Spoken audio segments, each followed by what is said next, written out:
La educación es un mundo que, para sobrevivir en él, necesitas más de una habilidad. Y como docente en formación, sin duda alguna, ese fue un gran golpe de realidad. No se trata de pararse al frente y repetir lo mismo una y otra vez. Aquí hablamos de un proceso en donde todo se conecta con todo. La verdadera pregunta es, ¿cómo logras esa conexión? Estamos en esa línea en donde somos estudiantes y maestros. Seguimos adquiriendo nuevos conocimientos, pero al mismo tiempo también nos remitimos cuestionándonos aquí. ¿Cuál fue nuestra base para lograr esa transmisión? Inclusive, ¿qué fue lo que hicimos para llegar a ella? Planear representa esfuerzo, tiempo y análisis. Es el proceso que determina prácticamente el camino que tendrá tu clase. Y por supuesto que implica un cierto nivel de dificultad, sobre todo si se abarcan o se trabajan dos metodologías distintas. Por una parte tenemos la indagación con enfoque STEAM y por otro lado tenemos el aprendizaje basado en problemas comunitarios. Nuestro enfoque se divide en dos. El primero hace alusión a resolver la problemática de la escasez del agua, tomando STEAM como referencia, y el segundo atiende todo lo relacionado a la alfabetización inicial, esto mediante la BPC. Tomamos como punto de partida diversos autores que nos ayudan a reforzar y sustentar nuestro trabajo. Por ejemplo, Amanda Carrasco, ella refuta la importancia de la alfabetización inicial y también al mismo tiempo el impacto que tiene en el niño. Ella nos menciona distintas rutas para lograr un proceso de alfabetización positivo para el alumno, refiriéndose a oportunidades de lectura, escritura, conversación y escucha libre, o también experiencias en donde se emplea el lenguaje escrito y oral para participar, por ejemplo, en eventos letrados organizados por la misma escuela.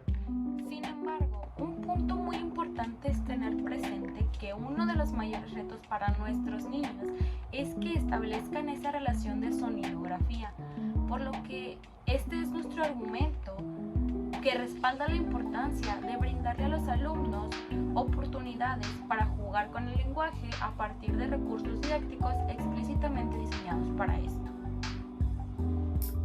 Los niños por naturaleza suelen preguntar, es decir, dentro de ellos surge la duda de qué es un signo, cómo funciona o cómo es que las personas lo llegan a utilizar para poder comunicarse. Precisamente Carrasco define este comportamiento como la reflexión sobre la lengua, de tal manera que para obtener un aprendizaje o para que los niños puedan aprender es realmente necesario de las experiencias. Un claro ejemplo son aquellas participaciones en eventos donde ellos pueden escribir, bailar o incluso leer. Son a lo mejor experiencias muy pequeñas, pero que para ellos son realmente significativas. A todo esto podemos agregar la forma en la que nos podemos nutrir mediante acciones tan sencillas como son las conversaciones, los relatos, canciones, rutinas, el intercambio de estos recursos. Pues puede otorgarle al niño la base que se necesita para construir y comprender de su propio vocabulario. Pero aquí la pregunta es, ¿de qué nos sirve la teoría? ¿Por qué es importante conocer toda esta información? Como estudiante, tengo que aceptar que muchas veces consideramos innecesaria esta parte teórica, pero puedo afirmar que esta es la base para poder comenzar tu proceso o comenzar tu camino en el mundo de la planeación y aplicación. Es decir, tienes que tener esta información concreta y correcta para poder iniciar con este proceso de aprender a planear y aplicar. A mí como normalista, por ejemplo, la que sí o sí entra en el juego es la del aprendizaje significativo propuesta por Ausubel. También tenemos la teoría del constructivismo, que tiene como precursor a Piaget o inclusive la zona de desarrollo próximo de Vygotsky. Actividades como la escritura de un cartel o de una historia y la lectura de diversos fragmentos de cuentos entran directamente con este tema de alfabetización, con la alfabetización inicial. Claro que puedo mencionar otros como la palabra generadora, el dibujo guiado, la lectura libre, la lectura dirigida, el texto libre y la conversación, que pues si nos ponemos a pensar, pues son actividades que bien se aplican en el aula sin necesidad de forzarlas. Sin embargo, pues tengo que admitir que por cuestiones de tiempo y disposición por parte de las escuelas en donde se realizaron las prácticas, pues se tuvo que priorizar la planeación realizada con base a la indagación con enfoque STEAM. Tomando en consideración su extensión de 9 sesiones, pues fue todo un reto. Si bien nuestro punto central es la problemática de la escasez del agua, pero para empatar esto con la metodología de indagación se necesitó analizar aquellos aspectos, aquellas cositas que se requieren en cada fase. Es decir, en fase 1 abordamos la introducción al tema, el uso de conocimientos previos y, la parte más importante, la identificación de la problemática en general. En fase 2 estamos con el diseño de la investigación y el desarrollo de la indagación, que en general es la fase más extensa y más larga. En fase 3 es la organización y estructuración de las respuestas específicas de la indagación que hicimos anteriormente.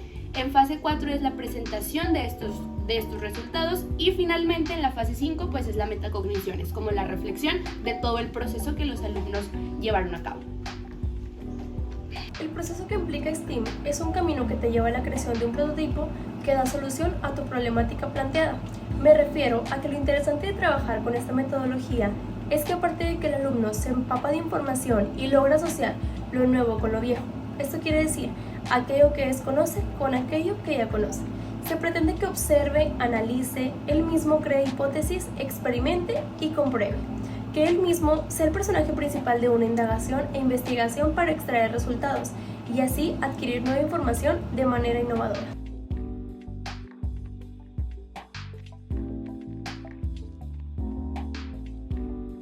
Para la elaboración de estas actividades resulta sustancial tomar en cuenta la edad de los estudiantes, principalmente porque es la base para seleccionar los contenidos y los procesos de aprendizaje por desarrollar. En este caso en específico se estuvo trabajando con alumnos de tercer grado, niños con una edad aproximada de entre 8 o 9 años. Sin embargo, podría haber una variante en este caso de que el plantel en donde te encontraras, si lo permitiera, se podía trabajar con alumnos de distintas edades dentro de una misma aula, es decir, algo así como un aula multigrado. Cuando escuché la palabra multigrado, llegué a sentir hasta cierto miedo simplemente de pensar que era un concepto que desconocía cómo trabajarlo. Al igual considero que cuando escuchas esta palabra en automático te imaginas una escuela pequeñita o en una zona muy alejada, algo como un pueblito o un lugar rural, cuando realmente la posibilidad no solo se limita a eso.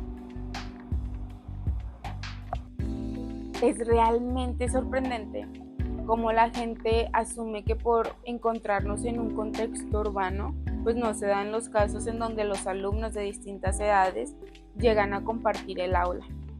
Claro que en zonas rurales pues aumentan las posibilidades, pero en México en general pues se cuenta con más de 52,000 escuelas multigrado. Mi pregunta aquí es, ¿quién dice que todo se encuentra en pueblos pequeños?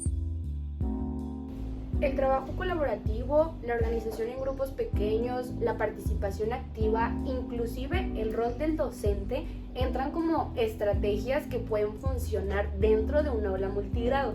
Pero si nos damos cuenta y si las analizamos bien, todas estas estrategias que acabo de mencionar también se pueden manifestar en un aula con alumnos de una sola edad o inclusive con diferencia a la mejor de 9 a 10 años. Es decir, aunque estas dos modalidades presenten grandes diferencias, al final del día pueden compartir formas de trabajo que resulten efectivas pues, para el proceso de aprendizaje del alumno. La diferencia es demasiado notable a la hora de planear. Normalmente se elige un solo contenido y un PDA, de acuerdo a la fase donde se encuentren los alumnos. Recordemos que en primaria fase 2 abarca primero y segundo grado, fase 3 abarca tercero y cuarto grado, fase 5 abarca quinto y sexto grado.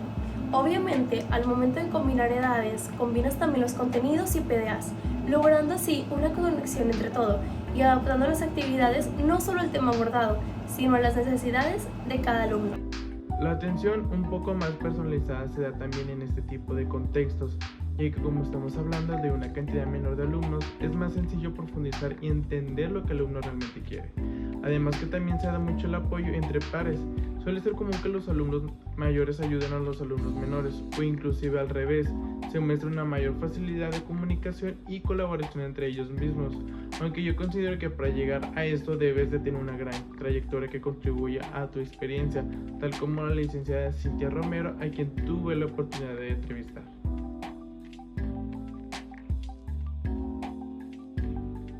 Buen día, mi nombre es Cintia Marisol Arcibar Romero. Actualmente trabajo en el municipio de Galeana siendo maestra unitaria y atendiendo un grupo multigrado.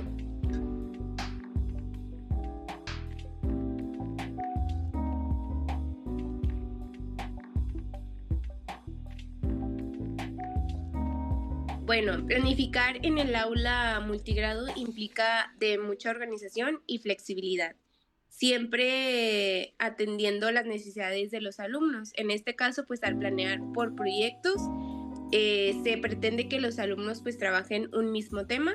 Sin embargo, las actividades no son las mismas para todos los grupos. Obviamente, en el apartado de ajustes razonables realizo los ajustes necesarios que se llevarán a cabo tanto para alumnos de primero como de segundo y de tercero. Siempre las actividades van a ser similares, mas no iguales. Simplemente se adecúa a las necesidades y posibilidades de cada alumno.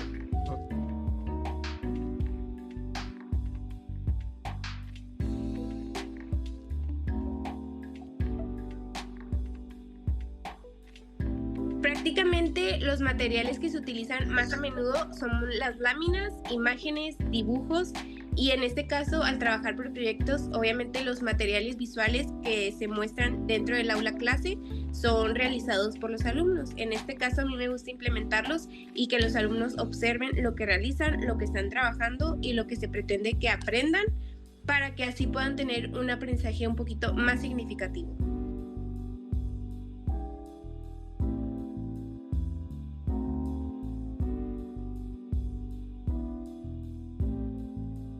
Se evalúa de manera cualitativa.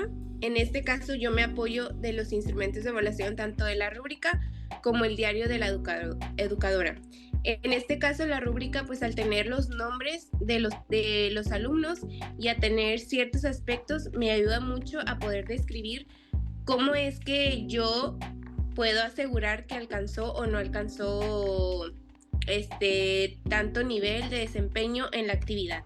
Y en el diario de la educadora es un poquito más flexible ya que se describe en sí la actividad, qué alumnos fueron más destacados, qué alumnos les faltó un poquito más de apoyo. Entonces pues yo puedo hacer como mis anotaciones libres en donde puedo describir qué observé, qué me faltó, tanto de los alumnos como para mí.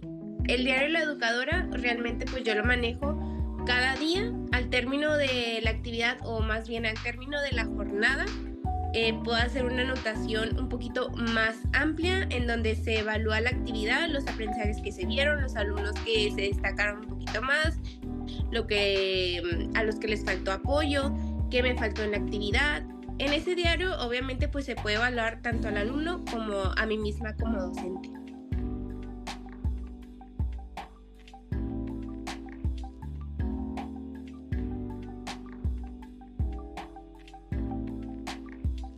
Pues yo creo que han sido varias, pero realmente la más significativa que he tenido es el observar cómo alumnos han logrado un avance muy notorio. Realmente cuando estás tú frente a grupo no puedes como observar esos avances que tienen tus alumnos y inconscientemente tú te generas pensamientos como de que mis alumnos no avanzan o no estoy haciendo un buen trabajo, me falta esto, pero siempre llegan comentarios de los padres de familia que te agradecen porque el alumno logró esto, porque ven cambios en él, porque está haciendo cosas que no hacía antes. Entonces, yo creo que lo más significativo es recibir esos comentarios que obviamente son de mucha satisfacción y que realmente agradeces el trabajo que estás haciendo y más que nada porque siendo un multigrado a veces es muy complicado como que abarcar tantos aprendizajes o estar con ciertos alumnos y luego con otros. No, realmente no es como que tengas el tiempo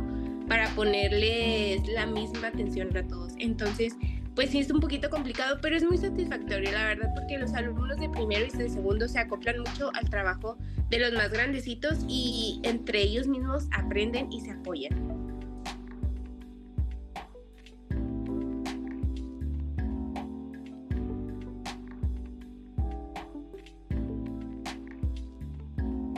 Pues Pues mi consejo principal es que no se desesperen. Al principio sí puede ser un trabajo pesadito, porque pues realmente atiendes, no sé, 3 grupos al mismo tiempo, pero todo se puede. Siempre con organización, dedicación, cuando te gusta tu trabajo y sabes lo que haces, todo sale.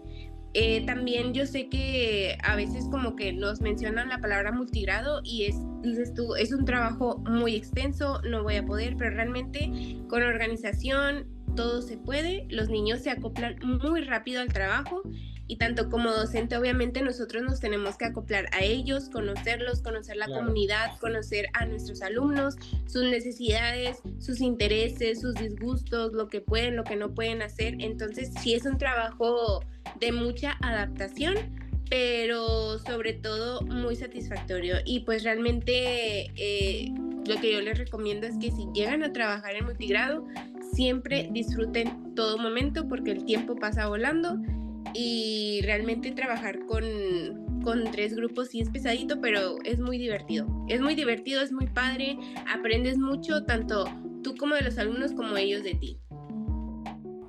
El impacto se presentó al momento de percatarme que dentro de una planeación podía integrar ciertas estrategias y modos de trabajo que de forma simultánea podían funcionar también en un contexto variado de edades.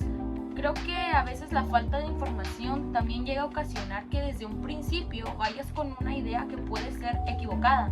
No digo que trabajar en multigrado sea fácil, porque no lo es, porque su nivel de dificultad es considerablemente alto, pero la comunidad docente debería de recibir esa capacitación adecuada para enfrentarse a cualquier tipo de contexto de manera exitosa. No me refiero a que las actividades sean perfectas, porque una actividad nunca va a ser perfecta, sino a que el proceso de planificación se lleve a cabo con base a la información correcta.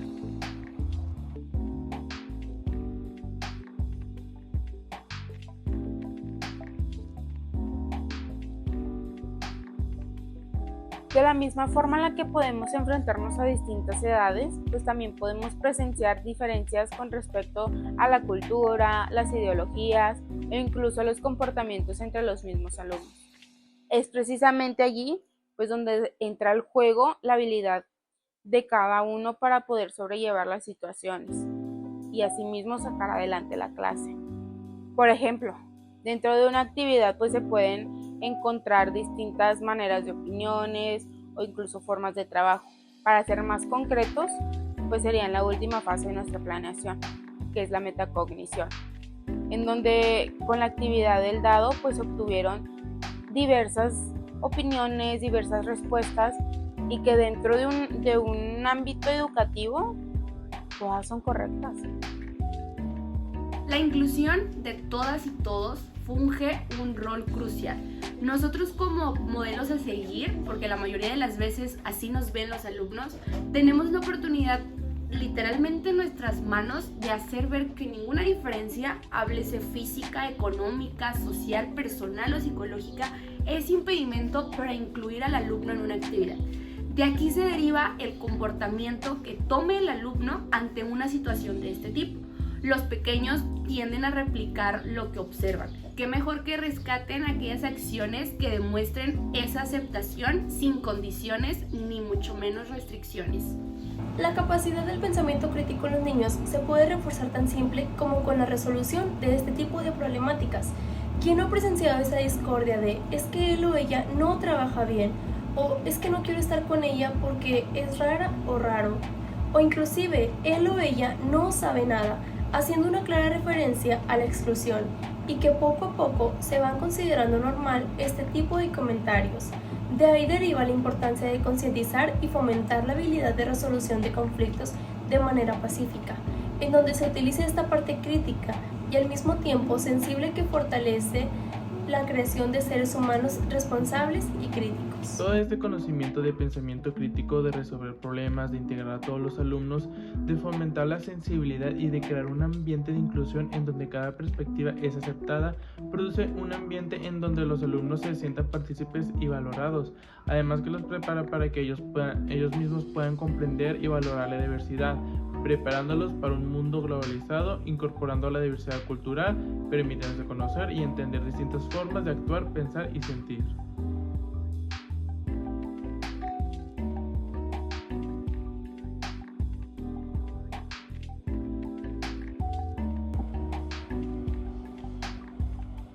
¿Te has preguntado cómo sería un aula sin niños conscientes, responsables y comprometidos con su entorno? Caótica, ¿verdad? Como docentes estamos a cargo de reforzar los valores aprendidos en casa, dentro de nuestro salón de clases, para así fomentar ciudadanos que fomenten la participación ante la toma de decisiones, el uso de valores y actitudes para contribuir a un ambiente democrático para el bienestar social. Debido a las actitudes que hemos estado mostrando como sociedad, nos hemos acostumbrado a la pregunta que nos hacen los niños: ¿por qué lo voy a hacer yo y él no? Y esto haciendo referencia cuando le pedimos al niño que realice acciones que beneficien al cuidado del medio ambiente. Y este tipo de situaciones lo único que hace es que como docentes nos percatemos que los valores y los compromisos comunes que tenemos como sociedad se están degradando. Eso es lo único que pasa. Para un aprendizaje de calidad es importante proporcionar las herramientas necesarias para promover un espacio abierto tanto a la interacción como al diálogo, donde cada opinión sea valorada y tomada en cuenta para futuras tomas de decisiones. Además, que es sumamente importante reconocer el impacto que tienen los valores dentro del aula y de la escuela, mismos que son esenciales para actuar ante situaciones o problemáticas y, respectivamente, darle solución con las actitudes y comentarios acertados. Partimos desde una problemática social en común, la escasez de agua, a la que niños y niñas se enfrentan día con día, por lo cual los estudiantes debían reflexionar para tomar decisiones respecto a la resolución del problema y cómo podemos transmitir un mensaje de conciencia a las personas para crear una participación ciudadana y escolar, fomentando la responsabilidad a través de la cívica y ética social en el presente y futuro. La ética en el aula es esencial para fomentar la reflexión crítica y la toma de decisiones informadas y responsables. Conforme se reflexionaba el núcleo de la problemática, los estudiantes analizaron críticamente propuestas para tratar la situación a través de una participación social y así poner un granito de arena como ciudadanos responsables.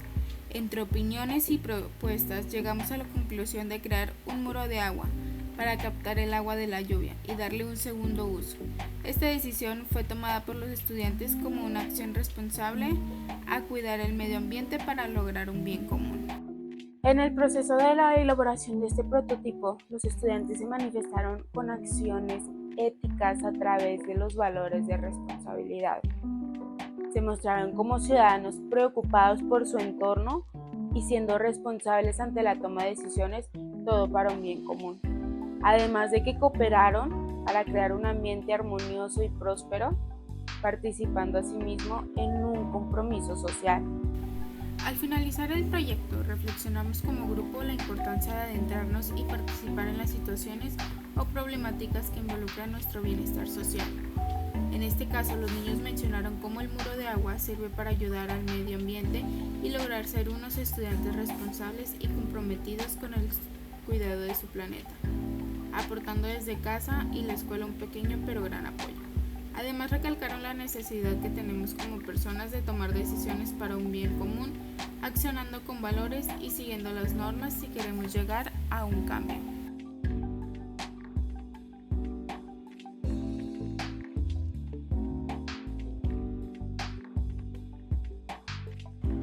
Al trabajar con niños entre 6 y 12 años, nos podemos imaginar que no existe algún tipo de dificultad a la hora de relacionarse, cuando realmente la escuela es un lugar en donde se manifiestan diversas situaciones que provocan diferencias, problemas, malos entendidos, etc.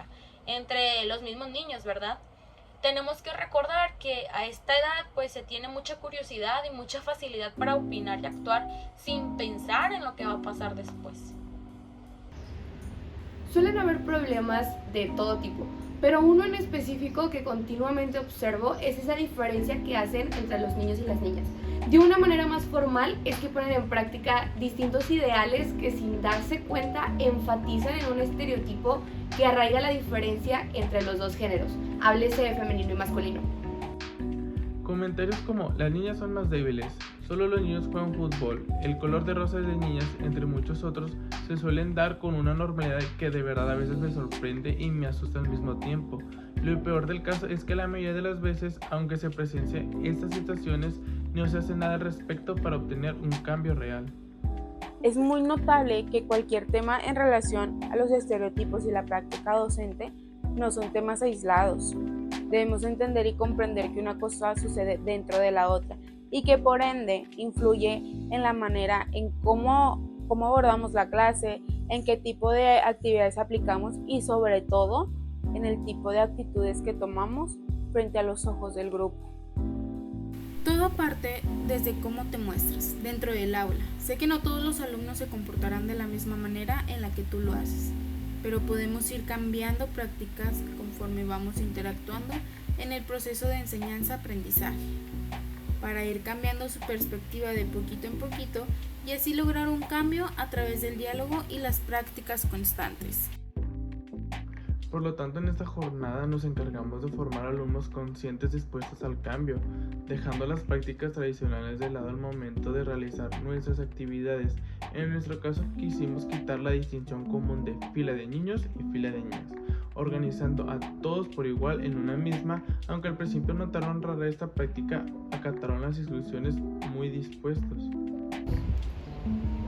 Por otra parte, nos enfocamos en fomentar el compromiso con el ambiente que tenemos como ciudadanos responsables, al enfatizar que tanto la responsabilidad de tomar decisiones, de actuar y de ser conscientes ante el cuidado del agua es un compromiso de todas y todos sin distinción alguna.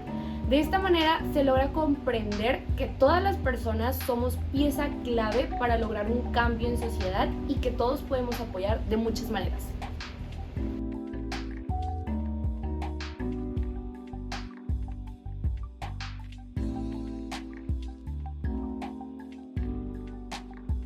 ¿Te imaginas una educación en donde aprender no sea una obligación sino un disfrute?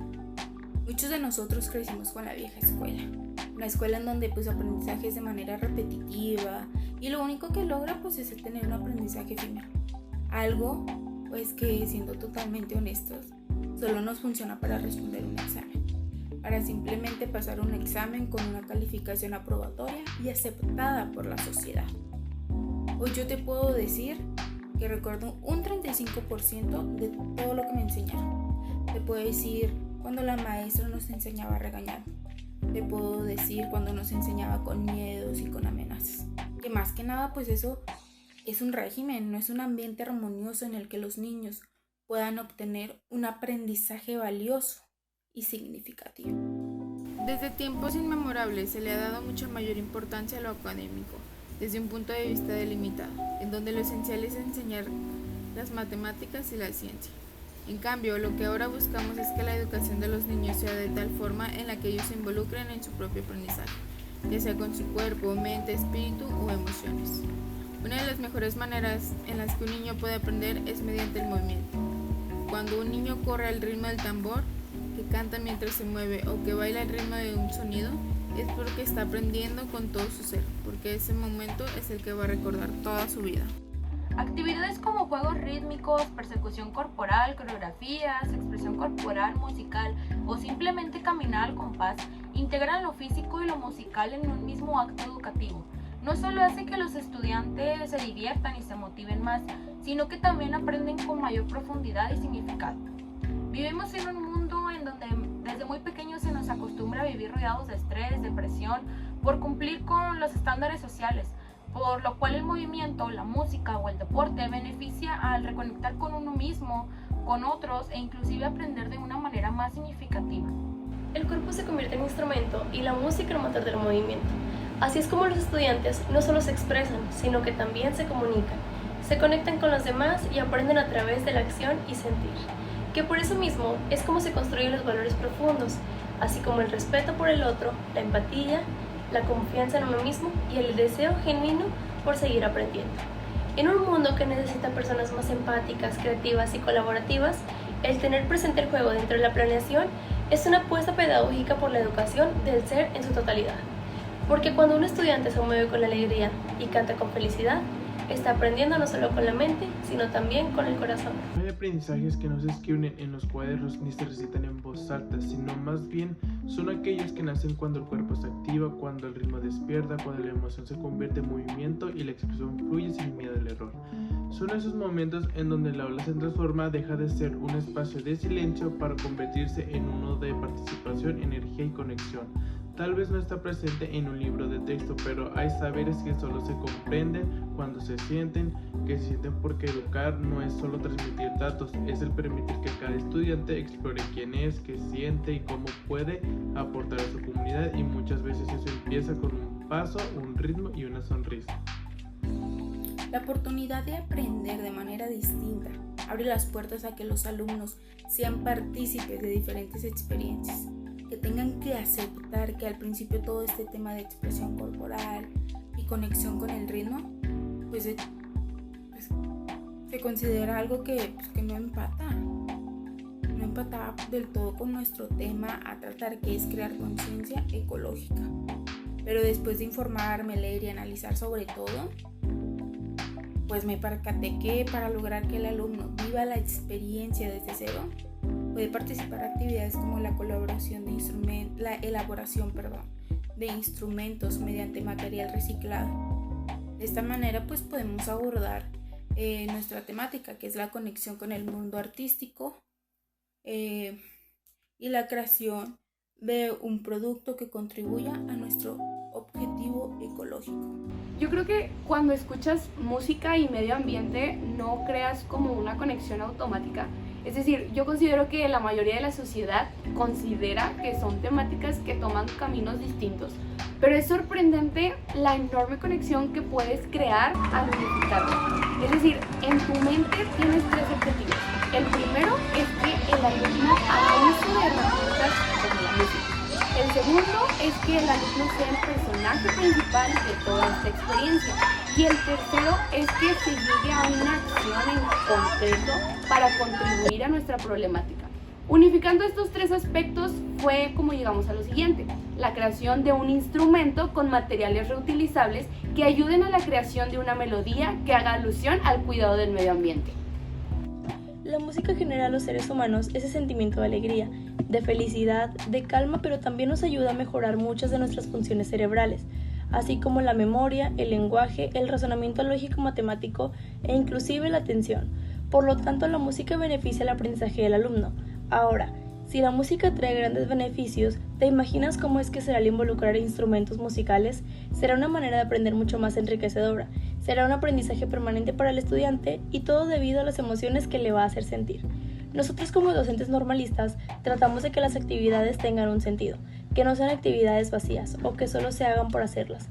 Y el incluir la música dentro de las actividades hace que éstas dejen la monotonía a un lado y atrapemos la atención de cada uno de los estudiantes. Tenemos esa idea de que la educación física es solo una manera de realizar ejercicios o un deporte, cuando más que nada es una disciplina que nos atribuye demasiados beneficios, tales como el desarrollo físico, el social, emocional, el colectivo, puesto que nos ayuda desde nuestros primeros años de vida, porque el movimiento es un aprendizaje natural que se da por sí solo, y no hay mejor manera de impulsar eso que con juegos, con exploración de espacios o incluso la interacción de otros individuos.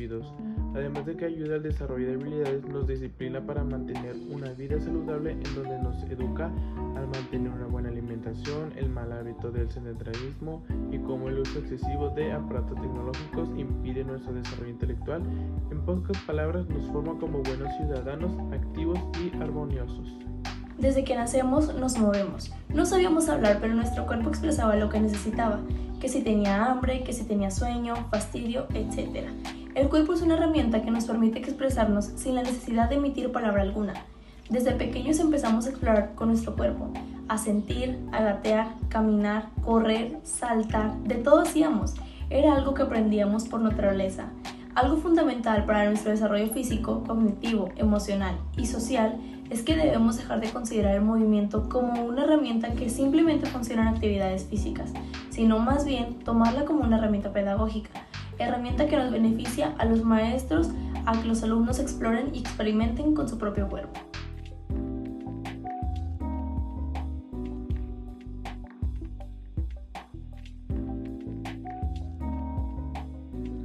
Ya que hablamos de la planificación basada en las metodologías STEAM y ABPC, es importante considerar el papel que juega la lengua extranjera dentro de nuestro proceso, al igual que la manera en la que logra adecuarse e integrarse en nuestra jornada.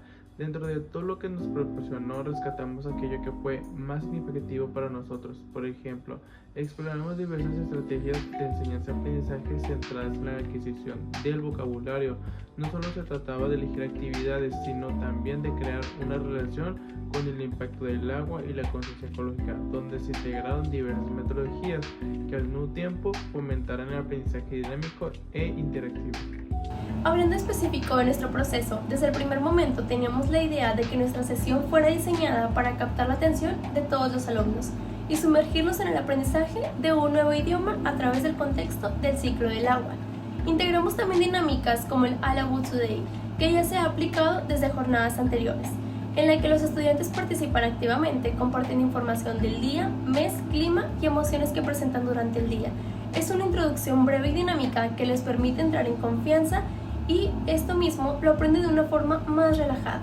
En esta primera sesión se enfocó en la presentación del vocabulario clave mediante un paraguas interactivo, el cual se dividía en las fases del ciclo del agua.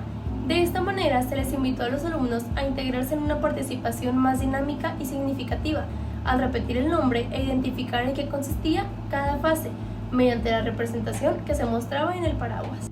La idea no solo era que escucharan y observaran mediante imágenes representativas en qué consistía cada fase del ciclo del agua, sino que también pudieran construirlo, así que se les facilitaron materiales como platos desechables, plastilina, pintura, papel crepé, etc., con el fin de que ellos pudieran visualizarlo y explicarlo con sus propias palabras. Algo interesante es que autores como David Ausubel, psicólogo y pedagogo, nos menciona en su teoría del aprendizaje significativo que este aprendizaje se focaliza en la estructura cognitiva del alumno que aprende, y uno de los aprendizajes que se menciona dentro de esta teoría es el aprendizaje representativo. Se asimila con el memorístico, que casualmente se define como el significado o que relaciona objetos, eventos, conceptos o representaciones, distinguiendo el significado acorde a su referencia física. Nosotros, como futuros docentes, siempre tratamos de adaptarnos a la manera en la que mejor aprenden los alumnos. Y cuando estamos frente a grupo, nos preguntamos cómo les gusta más trabajar. La respuesta está en el juego. Trabajar mediante el juego los motiva, los involucra a trabajar colaborativamente y esto ayuda a que generen un aprendizaje significativo. Esto es magnífico porque a los alumnos les facilita la comprensión de los significados y sobre todo ellos disfrutan el proceso de aprendizaje. Por esto, y justamente en este apartado, integramos un juego llamado El Ahorcado, el cual integraba el vocabulario relacionado con todo lo del ciclo del agua. Creo que esta fue nuestra reflexión positiva al aplicar esto, principalmente porque la reacción de los alumnos fue buena y la manera en la que logramos captar su atención funcionó. Al mismo tiempo, pues que les dimos a conocer información importante que tal vez consideraban muy complicada al inicio. Algo a comentar es que esta actividad pues no la vieron como una evaluación tradicional, sino como un juego unido con la pedagogía, que pues favorecía un ambiente más relajado, participativo, en donde los estudiantes disfrutaron de mostrar lo que sabían sin sentir la presión de una prueba formal cualquiera. Sin embargo, pues también debemos tomar en cuenta que no todos tienen la misma facilidad de comprensión al estudiar otro idioma. Esto entra como un pequeño desafío, que a pesar de que pues no actúa como un impedimento, pues sí puede requerir que entre nosotros hagamos ciertas adaptaciones a las necesidades. Y pues creo que hasta al mismo tiempo entra como una recomendación para facilitar alguna experiencia en el futuro, ¿no? Podemos decir con certeza que esta experiencia nos reafirma que el aprendizaje puede ser y debe ser significativo, activo y motivador para los alumnos, y que al integrar las metodologías lúdicas dentro de una planeación coherente y bien estructurada, el aula se transforma en un espacio vivido de expresión creativa y crecimiento. Lo sabemos más que nada por los resultados que los mismos estudiantes nos hacen ver, y qué mejor manera de seguir trabajando y aprendiendo de este modo.